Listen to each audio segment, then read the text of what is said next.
اعوذ باللہ من الشیطان الرجیم بسم اللہ الرحمن الرحیم الحمدللہ الذی یعلم عجیج الوحوش فی الفلوات ومعاصی العباد فی الخلوات واختلاف الدینان فی البحار الغامرات وَتَلَاتُمَ الْمَاءِ بِالرِّيَاحِ الْعَاصِفَاتِ الصَّلَاةُ وَالسَّلَامُ عَلَى سَيِّدِ الْكَائِنَاتِ وَأَفْضَلِ أَهْلِ الْأَرْضِ وَالسَّمَاوَاتِ مُحَمَّدُ الْمَبْعُوثِ بِالْمُعْجِزَاتِ الْبَاهِرَاتِ وَالْآيَاتِ الْبَيِّنَاتِ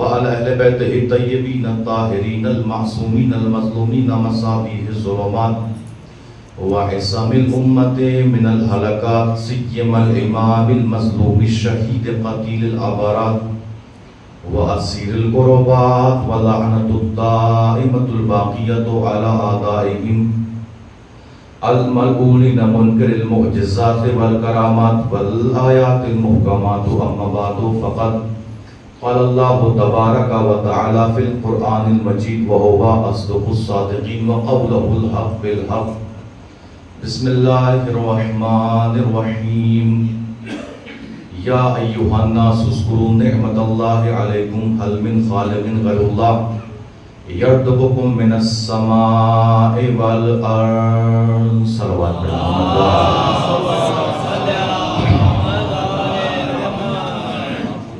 آپ رضا سے گزارش ایک مرتبہ سورہ الحمد اور 3 مرتبہ سورہ قل اللہ احد کی دعا فرما کر مرحوم ادار حسین کی روح کو اصال فرمائیں. بسم اللہ.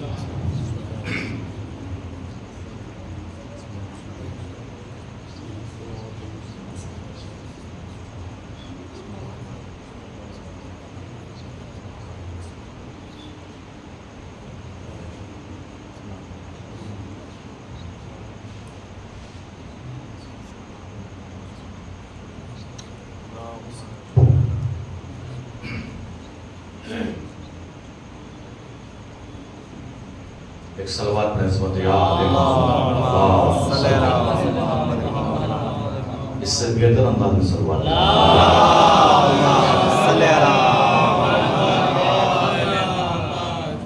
عزیزان محترم بزرگان قوم ملت اس وقت کی مجلس اعزا برائے سال ثواب ادار حسین منعقد کی جا رہی ہے اور آپ حضرات کی دیار محبت میں پہلی مرتبہ اللہ نے یہ سعادت نصیب فرمائی کہ ان کا ذکر آپ حضرات کے درمیان کروں اور یقیناً یہ بہت بڑی سعادت ہے کہ اللہ نے مجھے اہل بیت کا ذکر کرنے والا اور آپ حضرات کو ان کا ذکر کرنے والوں میں شمار کیا. یقیناً جس فرش عزا کے اوپر آپ حضرات تشریف رکھتے ہیں اس کی بہت زیادہ اہمیت ہے. اس فرش کو ہم ہلکے میں نہ لیں.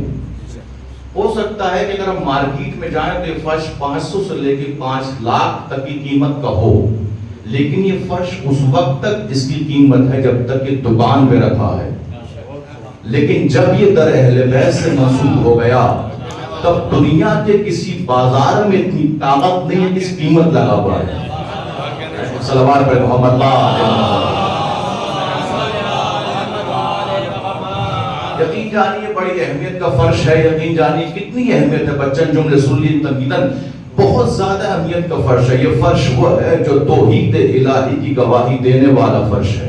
یہ فرش وہ ہے جو رسالت محمد کا اعلان کرنے والا فرش ہے. یہ فرش وہ ہے جو ولایت علی کا اعلان کرنے والا فرش ہے. یہ فرش وہ ہے جہاں پر دشمنان آل محمد پر لعنت کی جاتی ہے. یہ فرش وہ ہے جہاں پر محبت آل محمد سے اظہار کیا جاتا ہے. یہ فرش وہ ہے جس فرش نے کسی کو عزت عطا فرمائی، کسی کو رفعت عطا فرمائی، کسی کو برکت عطا فرمائی، کسی کو شفا مل گئی، کسی کو اولاد مل گئی. اس فرش پہ آنے کے بعد بیٹھیے اس لیے کہ یہ صرف فرش نہیں ہے بلکہ کشتی نجات ہے. یہ فرش نہیں ہے بلکہ کشتی کی نجات ہے، اور امام حسین نے اس کشتی کو بنایا ہے اور جناب زینب کے ذریعے گھر گھر تک پہنچایا ہے۔ یہ فرش نہیں ہے بلکہ کشتی کی نجات ہے، کشتی نجات ہے۔ اور کشتی کب نجات دیتی ہے؟ کشتی اس وقت ہمیں نجات دے گی جب ہم کشتی میں آ کے بیٹھ جائیں۔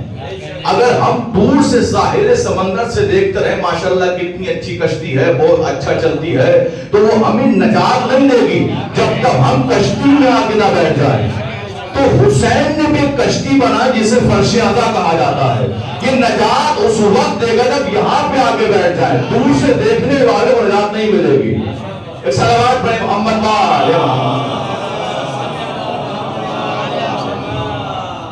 سے دیکھنے والوں کو نجات نہیں ملنے والی ہے۔ ایک جملہ ہے تمہیداً پڑھ لیتا ہوں۔ دیکھیے بعض وقت یہ ہوتا ہے کہ ہم اپنی مرضی کا تحفہ امام حسین کی خدمت میں پیش کرتے ہیں، ہم اپنی مرضی کی نظر، ہم اپنی مرضی کی نیاز امام حسین کی خدمت میں پیش کرتے ہیں۔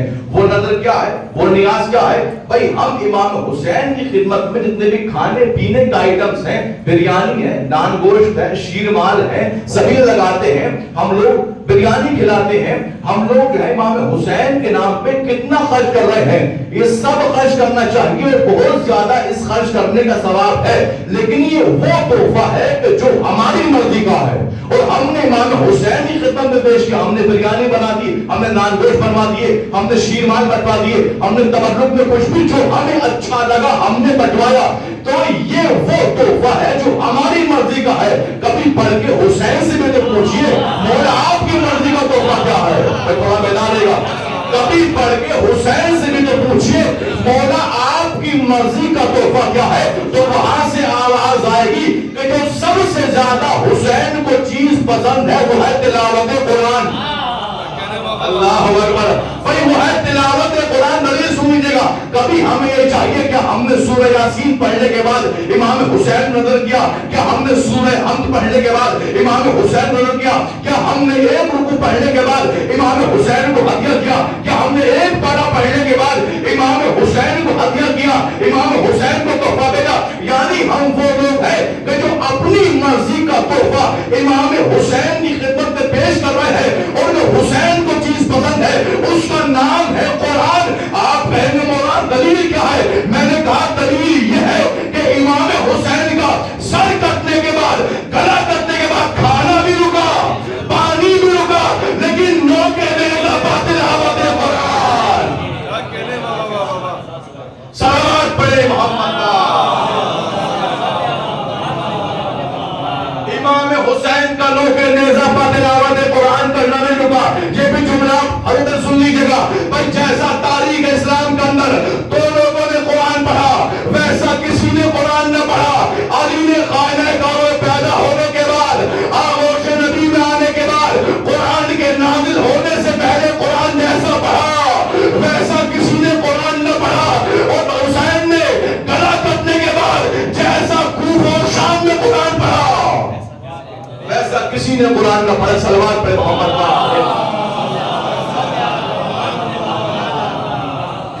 ہمیں چاہیے کہ ہم وہ تحفہ بھی پیش کریں جو حسین کی مرضی کا تحفہ ہے۔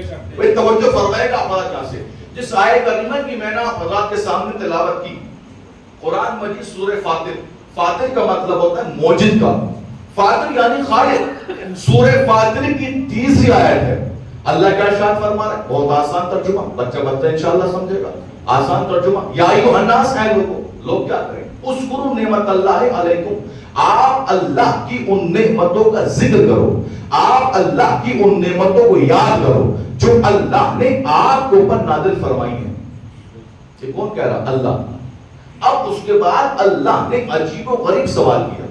اللہ کہہ رہا حل من خالق غیر اللہ، کیا تمہارا پیدا کرنے والا، کیا تمہارا خلق کرنے والا مجھ اللہ کے علاوہ کوئی اور اللہ ہے؟ تو جو فرمائے گا کیا مجھ اللہ کے علاوہ کوئی اور تمہارا پیدا کرنے والا ہے؟ تو جو فرمائے گا۔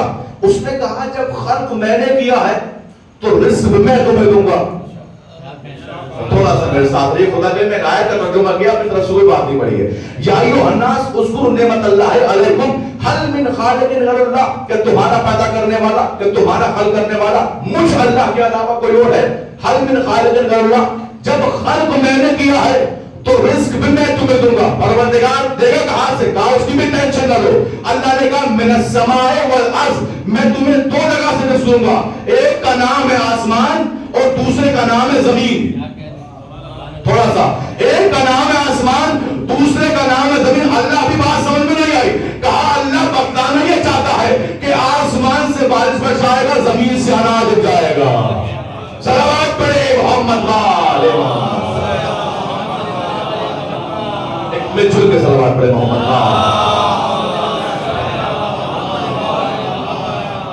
یعنی ہمیں اللہ کی نعمتوں کا تذکرہ کرنا ہے، ہمیں اللہ کی نعمتوں کو یاد کرنا ہے. اللہ نے ہمیں کتنی نعمتیں دی ہیں توجہ فرمائے گا. اللہ نے پھر قرآن مجید کرنا، قرآن پڑھ رہا ہوں، سورہ لقمان کی 20 آیت. اللہ نے ارشاد فرمایا الم ترو ان اللہ سخر لکم ما فی السماوات و ما فی الارض واسبغ علیکم نعمہ ظاہرۃ و باطنہ. توجہ فرمائے گا.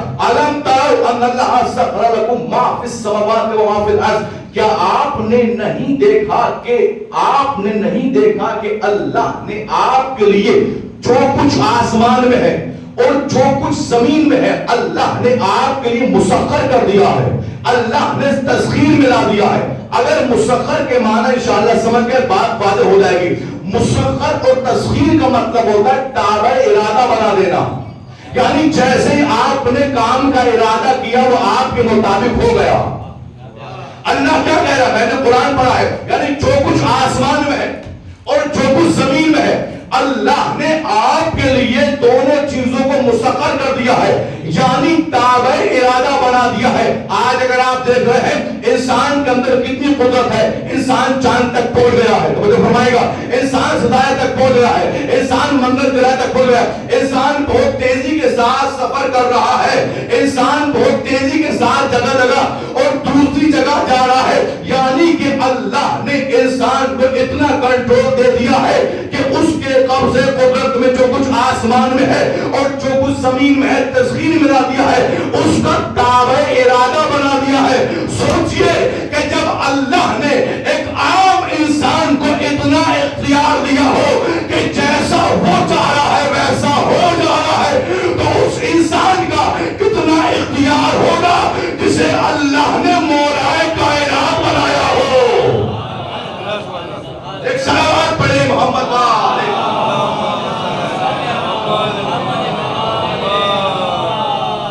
اور صلوات پڑھے محمد والے.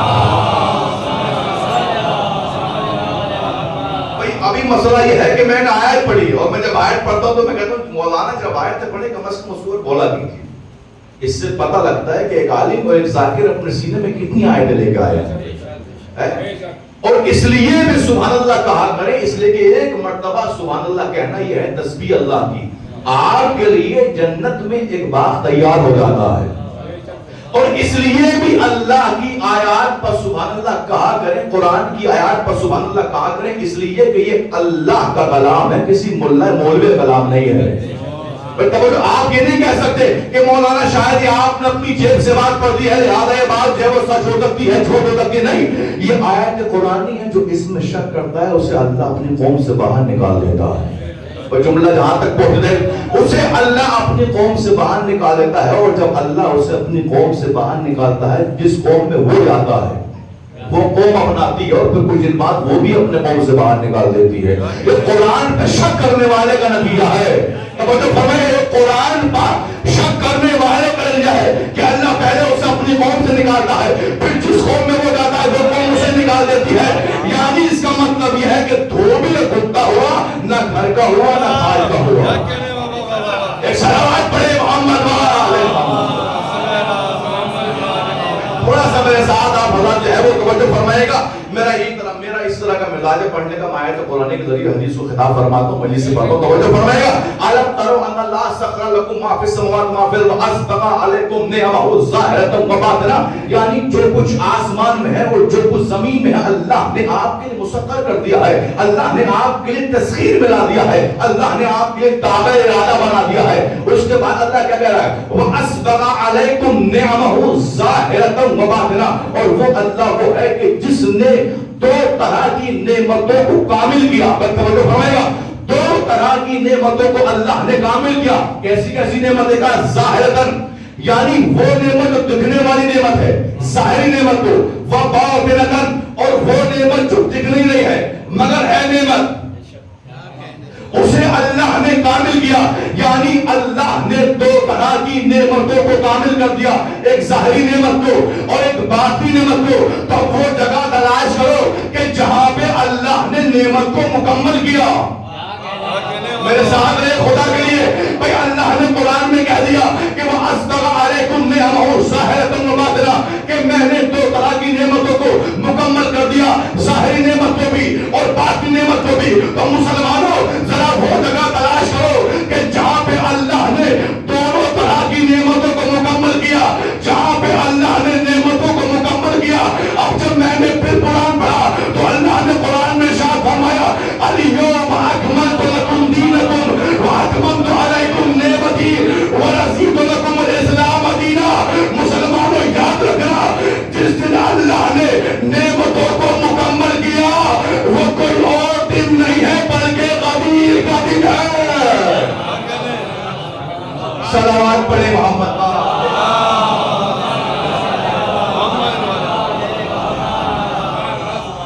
توجہ فرمائیے گا، اسبغ علیکم نعمہ ظاہرۃ و باطنہ، یعنی اللہ نے دو طرح کی نعمتوں کو مکمل کیا، نعمت ظاہری کو اور نعمت باطنی کو. توجہ فرمائے گا. ایک مرتبہ امام کی خدمت میں شخص آیا اور آنے کے بعد اس نے یہ والی آیت پڑھی، سورہ لقمان کی 20 آیت، الم تروا ان اللہ سخر لکم ما فی السماوات و ما فی الارض واسبغ علیکم نعمہ ظاہرۃ و باطنہ. جب یہ والی آیت پڑھی تو آیت پڑھنے کے بعد کہتا مولا یہ بتائیے اس آیت کے اندر نعمت ظاہری سے مراد کیا ہے اور نعمت باطنی سے مراد کیا ہے؟ میں توجہ فرمائے گا. یعنی وہ نعمت کون سی ہے جو ظاہر میں نعمت ہے، وہ نعمت کون سی ہے جو باطن میں نعمت ہے. اللہ اکبر. جیسے وہ شخص نے سوال کیا تو میرے مولا نے ارشاد فرمایا النعمت الظاہرہ هو الامام الظاہر والنعمت الباطنہ هو الامام الغائب. اللہ اکبر. ترجمہ سمجھ گیا؟ اس لیے دعا ہے النعمت الظاہرہ هو الامام الظاہر والنعمت الباطنہ هو الامام الغائب. امام نے کہا کہ نعمت ظاہری کو امام ظاہر کہا جاتا ہے اور نعمت باطنی کو امام غائب کا امام غائب کہا جاتا ہے. یعنی نعمت ظاہری امام ظاہر، نعمت باطنی امام غائب. یعنی مولا بتانا یہ چاہتے ہیں کہ امام علی ظاہر میں نعمت، امام حسن ظاہر میں نعمت، امام حسین ظاہر میں نعمت، امام سجاد ظاہر میں نعمت، امام باقر ظاہر میں نعمت، امام صادق ظاہر میں نعمت، امام قاسم ظاہر میں نعمت، امام رضا ظاہر میں نعمت، امام تقی ظاہر میں نعمت، امام نقی ظاہر میں نعمت، امام حسن عسکری ظاہر میں نعمت اور امام زمانہ ظاہر میں نعمت. اللہ اکبر. امام زمانہ غائب جملہ سنیے گا، امام زمانہ غائب میں نعمت. آج لوگ ہم سے پوچھتے ہیں کہ تم مرتے کیوں نہیں ہو، تم مٹتے کیوں نہیں ہو. میں نے کہا مرتا ہوا ہے جس کا امام مر گیا ہو. خدا کے لیے میرے ساتھ دے گا. میں نے کہا مرتا ہوا ہے جس کا امام مر گیا ہو. الحمدللہ ہمارا امام بھی زندہ ہے، ہماری قوم بھی زندہ ہے. صلوات پڑھے محمد.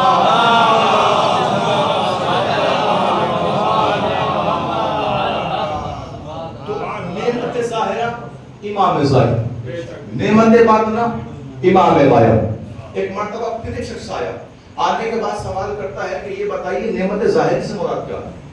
آیت پڑھتا ہے نعمت ظاہری سے مراد کیا ہے اور نعمت باطنی سے مراد کیا ہے. امام نے فرمایا النعمت الظاہرہ هو النبی والنعمت الباطنہ فولایتنا. اللہ اکبر. بڑا حسین جملہ امام نے فرمایا. بہرحال امام جملہ ہی حسین فرماتے ہیں. توجہ فرمائیے گا. النعمت الظاہرہ هو النبی والنعمت الباطنہ فولایتنا، کہ نعمت ظاہری کو نبی کہا جاتا ہے اور نعمت باطنی کو ہم اہل بیت کی محبت و ولایت کہا جاتا ہے. صلوات پڑھے محمد پر. یعنی جو ولایت کی نعمت ہے یہ آپ حضرات جب اس دل میں رکھیں گے تو یہ ظہور کرے گی. یہ اثرات دکھائے گی. اثرات کیسے دکھائے گی؟ آپ اہل بیت کے نام پر اپنے بچوں کے نام رکھیں گے, آپ ان کے غم میں غم منائیں گے, آپ ان کی خوشی میں خوشی منائیں گے. یہی تو ولایت ہے. ایک صلوات پڑھے حضور محمد کا.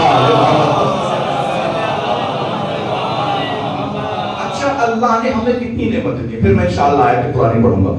اللہ نے کتنی نعمتیں دی؟ دو طرح کی. ظاہری نعمت, بھائی متوجہ رہے گا آپ, ظاہری نعمت اور باطنی نعمت. اللہ نے ہمیں کتنی نعمتیں دی. اچھا, اگر ایک ڈاکٹر جو کسی کا ہاتھ ٹوٹ جائے اور ویسے ہی جوڑ دے جیسے تھا, تو زندگی بھر شکریہ ادا کرتا رہتا ہے کہ فلاں ڈاکٹر نے ایسا علاج کر دیا, میرا جیسا تھا ویسے ہی ہاتھ کر دیا. میرے بال خراب ہو گئے تھے, جیسا دل تھا اس نے ویسے ہی کر دیا. بھائی توجہ فرمائے گا. میری آنکھ خراب ہو گئی تو اس نے ویسی میری آنکھ کو کر دیا جیسی میری آنکھ تھی. تب کہ ڈاکٹر نے آپ کو آنکھ دی نہیں ہے, صحیح کی ہے. پڑھ کے چلا جاؤں گا, خدا میرے ساتھ دے, تھوڑا تمہیں ساتھ دے گا. بھائی جبکہ ڈاکٹر نے آپ کو آنکھ دی نہیں ہے, صحیح کی ہے.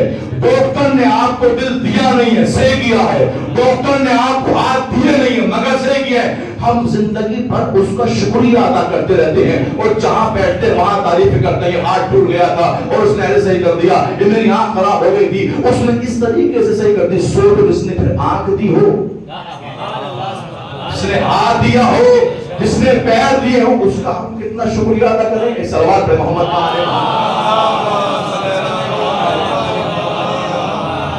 تو اللہ نے ہمیں کتنی نعمتیں, توجہ فرمائے گا, اللہ نے ہمیں کتنی نعمتیں دی. اب آپ پھر نعمتیں سنیے گا. پھر آپ پڑھیے قرآن سورہ بلد 312 7ویں آیت سے 9ویں آیت. اللہ ارشاد فرماتا ہے, الم نجعل لہ عینین ولسانا وشفتین وہدیناہ النجدین. اللہ نے کیا ارشاد فرمایا؟ الم نجعل لہ عینین, کیا آپ نے نہیں دیکھا کہ ہم نے تمہیں دو آنکھیں دیکھنے کے لیے دی؟ نعمت ہے, نعمت ہے. دو آنکھیں دی, وشفتین ولسانا وشفتین, کیا ہم نے بولنے کے لیے تمہیں ایک زبان نہ دی؟ نعمت ہے. میں نے کہا نا, میں نے آیت پڑھی ہے, اپنی جیب سے روایت نہیں پڑھی ہے. توجہ فرمائیں, الم نجعل لہ عینین ولسانا وشفتین وہدیناہ النجدین. اللہ نے دو آنکھیں دی دیکھنے کے لیے, نعمت. اللہ نے ایک زبان دی, نعمت. دو ہونٹ دیے, نعمت. پھر اللہ کہہ رہا ہے وَهَدَيْنَاهُ النَّجْدَيْنِ, اور میں نے تمہاری ہدایت کر دی اچھے راستے کی طرف اور برے راستے کی طرف. دیکھو یاد رکھنا, یہ حق کا راستہ ہے, یہ برائی کا راستہ ہے, یہ شر کا راستہ ہے, یہ خیر کا راستہ ہے, یہ ذلت کا راستہ ہے, اور یہ عزت کا راستہ ہے. یعنی اللہ نے ہمیں کتنی نعمتیں دی ہیں. ہمیں دو آنکھیں, ایک زبان, دو ہونٹ. اللہ نے دونوں راستوں کی طرف ہدایت کر دی, حق کا راستہ, یہ سچائی کا راستہ.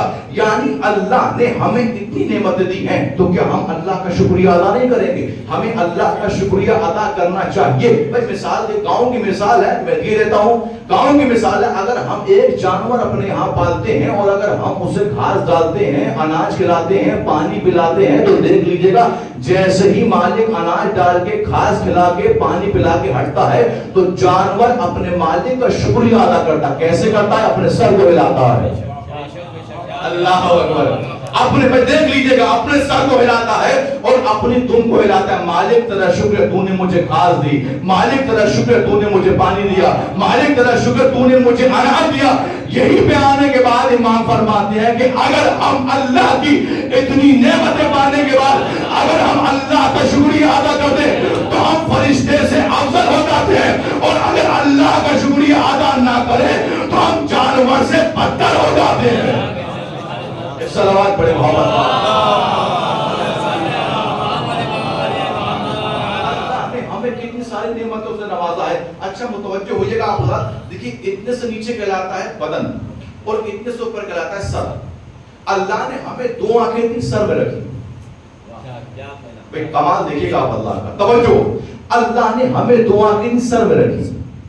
اللہ نے ہمیں دو کان دی, سر میں رکھے. اللہ نے ایک زبان دی, سر میں رکھی. اللہ نے سونگھنے کے لیے ناک دی, سر میں رکھی. اللہ نے منع کرنے کی صلاحیت, تھوڑا سا میرے ساتھ رہے گا, اللہ نے جب ہم منع کرتے ہیں تو اپنے سر کو ہلا دیتے ہیں. اللہ نے منع کرنے کی صلاحیت سر میں رکھی. اللہ نے ہاں کرنے کی صلاحیت سر میں رکھی. اور جو سب سے بڑی نعمت ہے جسے عقل کہا جاتا ہے, تھوڑا سا میرے ساتھ رہے, خدا کریے, جسے عقل کہا جاتا ہے، اللہ نے وہ بھی سر کے اندر، یعنی دیکھنے کی طاقت سر کے اندر، سوچنے کی طاقت سر کے اندر، سننے کی طاقت سر کے اندر، بولنے کی طاقت سر کے اندر، کھانے کی طاقت سر کے اندر، سننے کی طاقت سر کے اندر، سننے کی طاقت سر کے اندر، منع کرنے کی طاقت سر کے اندر، ہاں کرنے کی طاقت سر کے اندر. اور عجیب و غریب کمال یہ ہے کہ اللہ نے پورے جسم انسانی میں تو سب سے بلند جگہ پہ رکھا وہ ہے سر. اب شکر نعمت بتاؤں کیا ہے؟ شکر نعمت کیا ہوتا ہے بھائی؟ پورے جسم انسانی میں اللہ نے جو سب سے بلند مقام پہ رکھا وہ ہے سر. تو اب شکر نعمت یہ ہے جو تمہاری سب سے بلند جگہ ہے اسے اللہ نے سب سے اوپر جگہ پہ رکھا. صلوات پڑھیں محمد با.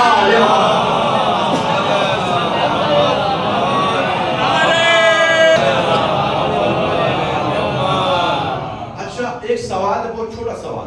آپ مجھے یہ بتائیے اس مثال کے اندر جو میں نے آپ حضرات کے سامنے دی، نبی کا قول ہے یا علی انتا منی بے منترا سے منترا، یا علی آپ کو مجھ محمد کی مثال ایسے ہے کہ جیسے میں بدن اور آپ اس کا سر. اچھا آپ مجھے یہ بتائیے آپ اپنا سر یہاں لے کے آ گئے، بدن گھر بھولا ہے؟ بدن یہاں لے کے آ گئے، سر گھر بھولا ہے؟ کہا مولانا ایسا نہیں ہے. میں نے کیسا کہا؟ جہاں پہ بدن ہوگا، جہاں پہ بدن ہوگا وہیں پر سر ہوگا، جہاں پہ سر ہوگا وہیں پر بدن ہوگا. توجہ فرمائیں، جہاں پہ سر ہوگا وہیں پر بدن ہوگا، جہاں پہ بدن ہوگا وہیں پر سر ہوگا. یہی تو وجہ ہے کہ ہم نے محمد رسول اللہ کہنے کے بعد فوراً علی ولی اللہ کا اقرار کیا. جہاں پہ بدن ہوگا وہیں پر سر ہوگا. صلوات پڑھیں محمد.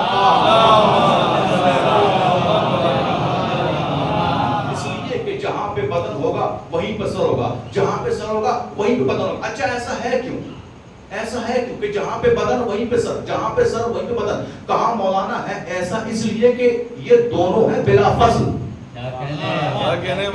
تھوڑا سا میرے ساتھ دے گا، یہ دونوں ہیں بلا فصل.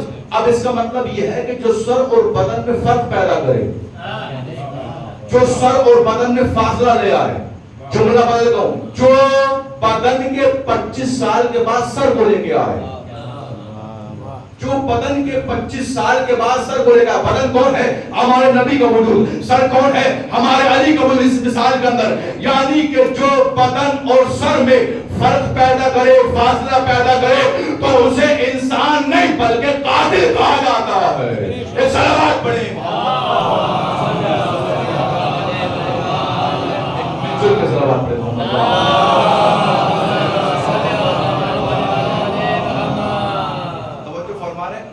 اللہ نے ہمیں کتنی نعمتوں سے نوازا. اللہ نے بہت زیادہ نعمتیں ہمیں عطا فرمائی ہیں. آپ دیکھیں کتنی نعمتیں اللہ نے ہمیں عطا فرمائی ہیں. ہمیں ہاتھ دی، ہمیں پیر دی، ہمیں رزق دیا. اس لیے جب خلق اس نے کیا ہے تو رزق بھی وہی دے گا. اس نے کہاں سے دے گا اس نے وہ بتا دیا. اچھا جملہ ہے، یہ خطابہ کا جملہ نہیں ہے، حقیقت جملہ ہے. جملہ کیا ہے کہ ہم مرتے ہیں تو ولی کے نام اور ہم جیتے ہیں تو ولی کے نام. اس کا مطلب یہ ہوا ہماری حیات بھی کامیاب اور ہماری موت بھی کامیاب ہے. نہیں ہے؟ تھوڑا تمہیں ساتھ بولیے سر لائے جو 5 کلو کا سر نہیں، 2 گرام کی زبان لگائی میرے ساتھ. صلوات پڑھیں محمد. تھوڑا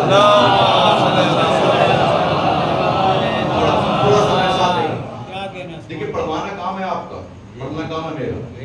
پڑھوں گا میں اس کو جب آپ سننے کے موڈ میں ہوں. گردن ڈال کے یہ عجیب طریقے سے مجھے نہ دیکھیں آپ. صلوات پڑھیں محمد. یہاں پہ بندوق لے کے نہیں پڑھ رہا، اگر آپ بولے تو مار دوں گا. صلوات پڑھیں محمد. توجہ فرمائیں، ہم مرتے ہیں تو علی کے نام پہ، ہم جیتے ہیں تو علی. اس کا مطلب یہ ہماری حیات بھی کامیاب، ہماری موت. میں نے کہا جناب حیات کسے کہتے ہیں؟ تو میں نے کہا موت کسے کہتے ہیں؟ کہا حیات نام ہے بدن اور سر کے ملے رہنے کا. بات نہیں، میں نے کہا حیات نام ہے بدن اور سر کے ملے رہنے کا. میں نے کہا موت کسے کہتے ہیں؟ کہا موت نام ہے بدن اور سر کٹ جانے کا. میں نے کہا جس حیات کو آپ حیات سمجھ رہے ہو کہ بدن اور سر ملا رہے یہ حیات ہے، اس حیات کے بارے میں ہمارے نبی نے فرمایا کہ جس زندگی کو تم زندگی سمجھ رہے ہو وہ زمین پر چلتی پھرتی لاشیں ہیں. وہ خواب کی طرح رہیں گے، بولاد کی طرح رہیں گے، چلاد کی طرح، مگر نبی کی نگاہ میں مردہ ہے. توجہ، نبی کی نگاہ مردہ ہے. اس کا مطلب یہ ہوا کہ بدن اور سر کے ملے رہنے کا نام حیات. ہم نے کہا موت کسے کہتے ہیں؟ کہا موت نام ہے جناب بدن اور سر کے کٹ جانے کا. میں نے کہا اگر موت کا تمہارا یہی نظریہ ہے تو پھر امام حسین کا سر کٹنے کے بعد لوگ نے نظام تلاوت اس کے بارے میں آپ نے اس کا مطلب یہ ہوا کہ بدن اور سر کٹ جانے کا نام موت نہیں, بدن اور سر کے ملے رہنے کا نام حیات نہیں. ہم گھبرائے پریشان ہو گئے کہ حیات کا اصل ڈیفینیشن اور حقیقی حیات پتہ لگ جائے, حقیقی زندگی پتہ لگ جائے, حقیقی موت پتہ لگ جائے. تو جو فرمایا کہ ہم پریشان ہو گئے کہ حیات کسے کہتے ہیں, بدن اور سر کے ملے رہنے کا نام حیات نہیں, بدن اور سر کٹ جانے کا نام موت نہیں. اس کا مطلب یہ ہے کہ حقیقی حیات کچھ اور ہے, حقیقی موت کچھ اور ہے. اللہ اکبر, حقیقی حیات کچھ اور ہے, حقیقی موت کچھ اور ہے. ایک مرتبہ گھبرائے پریشان ہوئے تو ہم نے جب کتابوں کو پڑھنا شروع کیا کم از کم کوئی ایک ایسی حدیث تو ہمیں مل جائے کہ جس سے حقیقی موت اور حیات کا پتہ لگ جائے. لوگ کہہ رہے ہیں بدن سر کٹ جائے تو موت ہے, حیات یہ ہے کہ بدن اور سر کے ملے رہنے کا نام حیات ہے. ہم نے کہا ہم پریشان ہوئے گھبرائے کہ آخر حیات ہے کیا, موت ہے کیا. تو ہمیں ہمارے نبی کا ایک قول ملا. ہمارے نبی نے ارشاد فرمایا من مات علی حب آل محمد مات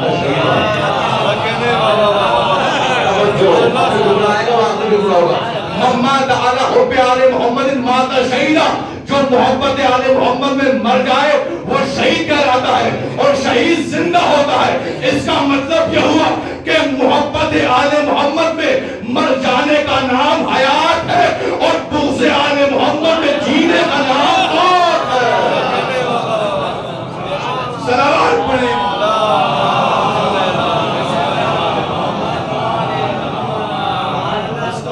ہوا کہ محبت آل محمد میں مر جانے کا نام یہ ہے حقیقی حیات, اور بغض آل محمد میں اگر ہم زندگی بسر کر رہے ہیں تو یہ حقیقی موت ہے. اس لیے کہ جس دل میں نبی کی محبت نہ ہو موت ہی ہوئی, جس دل میں علی کی محبت نہ ہو موت ہو, جس دل میں حسین کی محبت نہ ہو موت.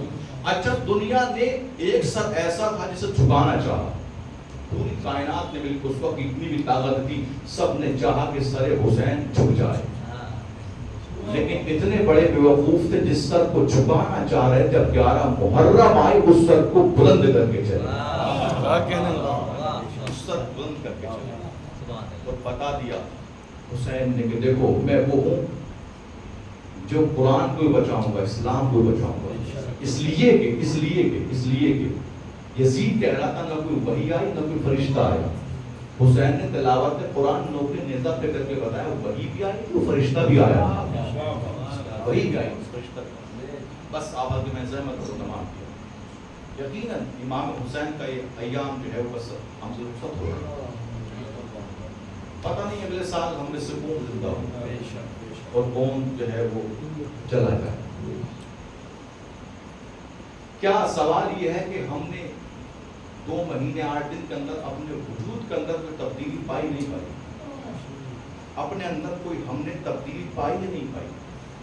میں جملہ کہا کرتا ہوں یا آخری مجلس میں جملہ کیا ہے کہ تو فضل دے لیجیے گا.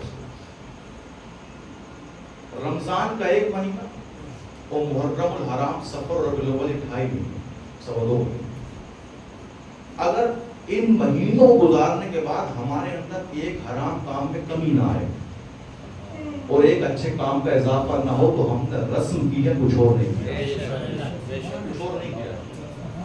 لہٰذا ہمارے اندر اتنی مجلسیں ہو رہی ہیں, اتنے علماء آ رہے ہیں اور سب کچھ ہمیں بتایا جا رہا ہے. اس کے بعد بھی اگر ہم جو ہے وہ صحیح طریقے سے اپنے آپ کو مینٹین نہیں کر رہے ہیں تو ہمیں چاہیے کہ ہم اپنے آپ کو مینٹین کریں, گناہوں سے بچیں,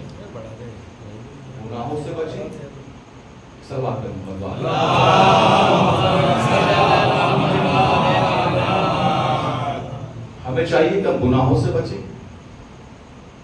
اور اپنے آپ کو واجبات کی طرف لے کر. بس 2 ہی چیزیں ہیں, واجبات انجام دیتے رہیں, حرام کاموں سے بچتے رہیں, یقین جانی جنت آپ کی تیار ہے. لیکن اگر ہم جو ہے وہ مجلس سے سنیں اور اس کان سے سننے کے بعد اس کان تک بھی نہ آنے دیں اور وہیں سے واپس کرتے ہیں, نہیں ایسا نہیں ہوگا. اس لیے کہ نجات جو ملے گی وہ عمل کی بیس پہ ملے گی, اور صرف عمل کی بیس پہ نہیں ملے گی جب تک عقیدہ درست نہ ہو. عقیدے کا صحیح ہونا ضروری ہے, اس لیے کہ جتنے بھی اعمال ہیں وہ عقیدے کی بنیاد پر ہوتے ہیں. لہذا عقیدہ بھی صحیح ہونا چاہیے اور عمل بھی صحیح ہونا چاہیے, یہی ہمیں نجات دے گی. اور ہمیں اپنے آپ کو، میں نے کہا کہ اگر ایک گناہ میں کمی نہ ہو 2.5 مہینے کے بعد، 2.25 مہینے کے بعد، اور ایک اچھے کام کا اضافہ نہ ہو، تو پھر ہم نے صرف خالی رسم ادا کی ہے. جو حقیقی عزاداری ہے، جو مقصد حسین ہے، اس کو ہم نے پورا نہیں کیا. عزادار یعنی ذمہ دار، عزادار یعنی ایماندار. عزادار خالی ماتم کرنا نہیں ہے، وہ تو ہے، ماتم کرے گا، روئے گا، ان سے محبت ہے، لیکن صرف یہ نہیں ہے. کہ آپ جملے پر توجہ فرمائیے گا، صرف یہ نہیں ہے. ہمیں چاہیے کہ ہم جو ہے وہ حرام کاموں سے بچیں اور واجبات کو انجام دیں. یہی جو ہے وہ عزاداری کا مقصد ہے. یہی حسین کا مقصد ہے کہ امام برحق کو پہچانا جائے، امام برحق کو پہچانا جائے. اور امام برحق بھی جب اگر پیٹوں میں حرام بھرا ہوا ہوتا ہے تو امام برحق کی بات کبھی لوگوں پر اثر نہیں ہوتا ہے. کربلا کے میدان میں امام نے کیا کہا تھا کہ تمہارے اوپر میری بات کا اس لیے اثر نہیں ہو رہا ہے کہ تمہارے پیٹوں میں حرام بھرا ہوا ہے، لہٰذا ہمیں چاہیے کہ ہم حرام سے بچیں. اور یہی دو چیزیں ہیں جس کی وجہ سے انسان رو نہیں پاتا کسی رو میں. ایک حرام غذا جب پیٹ میں ہوتی ہے تو حسین کا غم کو رلا نہیں پاتا ہے. دوسرا گناہ جب یہ انسان کرتا ہے تو انسان کا دل سخت ہو جاتا ہے، جس کی وجہ سے بڑی سے بڑی مصیبت سننے کے بعد بھی انسان رو نہیں پاتا ہے. بس میں نے زحمتوں کو آپ کی تمام کیا. ہمارے یہاں جب کسی کا انتقال ہوتا ہے تو کم از کم لوگ پرسے کے لیے آتے ہیں اور چند سوال کرتے ہیں، بھائی کفن کا انتظام ہو گیا، انتقال کیسے ہوا تھا، کیا ہو گیا تھا. کم از کم اس کو تعزیت دیتے ہیں، پرسہ پیش کرتے ہیں، بھائی کیسے ہوا، کیوں ہوا. کیا کربلا کے میدان میں حسین کو کسی نے پرسہ پیش کیا؟ آپ آئیے کہ رئیس نے 2 مصرے کہے ہیں کہ عباس مر گئے علی اکبر جدا ہوا. عباس مر گئے علی اکبر جدا ہوا، ہم سے کسی نے یہ بھی نہ پوچھا کہ کیا ہوا. اللہ اجرکم اللہ. آپ رونے کے لیے آمادہ ہیں. یقین جانیے ہر حسین کا عزادار چاہتا ہے کہ اسے کربلا کا کفن مل جائے. میں نے کہا نا، ہمارے کسی کا انتقال ہوتا ہے تو کفن، دفن، مولانا کا انتظام، سارے چیزیں ہم پوچھتے ہیں، لیکن کربلا کے میدان میں کیا حسین کو کسی نے پرسہ پیش کیا؟ ہم چاہتے ہیں کہ ہمیں کربلا کا کفن مل جائے. ہر حسین کے چاہنے والے کی یہ تمنا ہے کہ اسے کربلا کفن ملنا چاہیے. میں کہتا ہوں جب یہ کفن لے کے امام حسین کی زری اور قبر کے پاس جاتا ہوگا، اللہ اکبر، تو اس کے ذہن میں چیز آتی ہوگی، جس امام کی قبر اور زری سے کفن کو مس کر رہا ہے وہ بے کفن سو رہا ہے. اللہ اللہ کوئی غم دے سوائے غم آل محمد. وہ بے کفن سو رہا ہے. وہ بے کفن کتنی اہمیت ہے، آپ سمجھے اس بات کو، کتنی اہمیت ہے کفن کی کہ جب 11 محرم آئی تو امام سجاد کہاں پر رہے تھے. اللہ اکبر. دیکھیے مسائل جو ہے سننے کا نام نہیں ہے، تصور کرنے کا نام ہے. نہ پڑھنے کا نام ہے نہ سننے کا نام ہے. آپ پڑھنے کے ساتھ ساتھ سننے کے ساتھ ساتھ تصورات میں کھوئیے، تبھی ہم مسائل میں گریہ کر پائیں گے. ورنہ ہم مسائل میں کتنی مولانا مسائل پڑھتے ہیں، مسائل میں گریہ نہیں کر پائیں گے. اللہ اکبر. یعنی امام سجاد 11 محرم کو اتنا کانپ رہے ہیں، ایسا محسوس ہوا کہیں ایسا نہ ہو کہ سجاد کی روح پرواز کر جائے. جناب زینب خود روایت کرتی ہیں کہ میرا بھتیجا سجاد، میرا بیٹا سجاد اتنا کانپ رہا تھا کہ مجھے لگا شاید سجاد مر جائے گا. میں نے کہا میرے بیٹے تمہیں ہوا کیا ہے کہ تم اتنا کیوں کانپ رہے ہو؟ ایک مرتبہ امام سجاد نے کہا پھوپھی یہ بتائیے، ارے انہوں نے اپنے نجس لاشوں کو دفن کر دیا، لیکن ہائے میرے بابا کا لاشا بے گورو کفن کربلا کے میدان میں پڑا ہے، اس کا جوان لال کھڑا ہے، وہ روئے نہیں تو کیا کرے، وہ کانپے نہیں تو کیا کرے. اللہ کوئی غم نہ دے سوائے غم آل محمد کے. بس ایک چھوٹی سی روایت کفن کو عنوان سے پڑھنے کے بعد آپ حضرات کی زحمتوں کو میں تمام کرتا ہوں. اللہ اکبر. جب یہ کاروان اور قافلہ جب اہل حرم کوفے پہنچے ہیں تو کوفے میں جناب زہرقین کی بیوی رہا کرتی تھی. جناب زہرقین کون ہے؟ جناب زہرقین 72 شہیدوں میں ایک شہید کا نام ہے ذوالقین. جناب ذوالقین کی بیوی کوفے کے اندر رہا کرتی تھی. جناب ذوالقین کی بیوی جب کوفے کے اندر رہا کرتی تھی, ایک مرتبہ انہیں پتہ لگا کہ حسین کربلا میں مار دیے گئے, ذوالقین کربلا میں مار دیا گیا, سب کربلا میں مار دیے گئے. ان کے ذہن میں تصور ہے, خدا کی قسم آپ تصور سن لیجئے گا, آپ گریہ کریں گے, ضرور کریں گے. ان کے ذہن میں یہ آیا کہ حسین کو کربلا کے میدان میں کسی نے کفن دے دیا ہوگا, لیکن ہائے میرا شوہر ذوالقین, اسے کسی نے کفن نہ دیا ہوگا. کیوں؟ اس لیے کہ حسین نواز رسول ہے, حسین علی کا لال ہے, حسین فاطمہ زہرا کا لاڈلا ہے. ارے حسین کو کسی نے کفن دے دیا ہوگا, لیکن میرے شوہر ذوالقین اسے کسی نے کفن نہ دیا ہوگا. تصور آیا, اپنے غلام کو بلایا, اور غلام کو بلانے کے بعد کہا یہ لو کفن لو اور کربلا جاؤ اور اپنے آقا اور مولا ذوالقین کو کفن پہنا کے آ جاؤ. اللہ اکبر. ارے غلام نے کفن تو لیا, وہ کربلا آیا. اب یہاں پہ جناب ذوالقین کی بیوی انتظار کر رہی ہے کہ اب غلام گیا ہوگا, اب کفن پہنا رہا ہوگا, اب کربلا سے واپس آ رہا ہوگا. ارے دق الباب ہوا, توڑ کے دروازے کو کھولا, ایک مرتبہ کیا دیکھا, غلام آیا ہے, سر جھکا ہوا ہے, کہا شاباش غلام شاباش, ارے تو اپنے آقا کو کفن دے کے آ گیا. ایک مرتبہ جب غلام نے جملہ سنا, ارے اپنے دونوں ہاتھوں کو آگے کر دیا, کیا دیکھا, غلام کربلا سے کفن واپس لے آیا. ایک مرتبہ جناب ذوالقین کی بیوی نے کہا, ارے تو کیسا غلام ہے, تو اپنے آقا کو کفن نہیں دے کے آیا. ایک مرتبہ جناب ذوالقین غلام نے کہا, شہزادی مجھے معاف کرنا, جب میں کربلا پہنچا یہاں پاس لاشا بے گور و کفن, وہاں پاس لاشا بے گور و کفن, یہاں حسین کا لاشا بے گور و کفن, وہاں اکبر کا لاشا بے گور و کفن. شہزادی مجھے معاف کرنا, ارے کفن ایک تھا, لاشیں 72 تھے, میں کربلا سے کفن کو واپس لے کے آ گیا.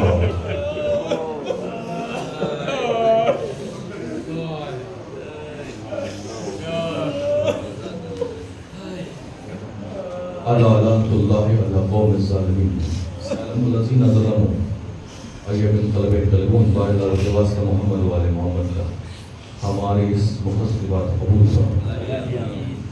خدا عالم جو نے جو بھی اس مجلس سے عطا کا ثواب رکھا ہو وہ روح کی روح کو استاد فرما. خدا عالم جہاں جہاں بھی شیعہ نظر کر عالم کی جان کی مال کی عزت کی آبرو کی حفاظت فرما. خدا عالم جو مقروض ہیں انہیں قرض و غیب سے ادا فرما, جو مریض ان کو شفا کاملہ و اجلا فرما, جو نوجوان کے روزگار ہیں وہ روزگار عطا فرما. خدا عالم یہ زمانہ پورا شعبہ میں زمانے کے ظہور میں تاجیل, ہم کو ان کے آوان انصار میں شمار فرما. ربنا تقبل منا انک انت السمیع العلیم. افضل سے گزارش ہے مرتبہ سورہ الحمد 3 مرتبہ